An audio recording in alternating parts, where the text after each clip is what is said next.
Hello, welcome.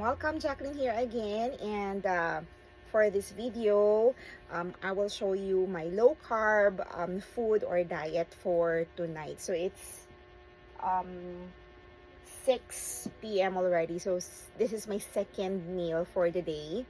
So gumawa po ako ng pancake oatmeal. So parang ganyan lang siya, no? Parang this is oatmeal, whole oatmeal, tapos may eggs lang po siya. So I'll give the recipe some other time. Sorry, hindi ko yun na video kasi nagmamadali ako. I have banana.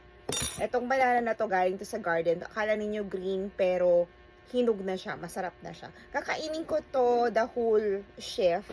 Pwede ko naman kainin once off pero unti-unti habang nag-work. And then, of course, yung ginawa ko kaninang pork na may egg din. And then, may boiled egg din.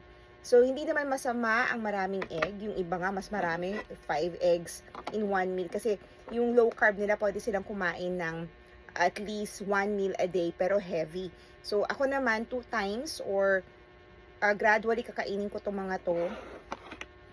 May coffee din ako. So, ayan. Natira ko to kanina na ginawa para lang siyang ginisa sa itlog na giniling kasi kailangan natin ng protein pag naglo-low carb po tayo. So, hindi na po ako kumakain ng kanin. Thank you for watching!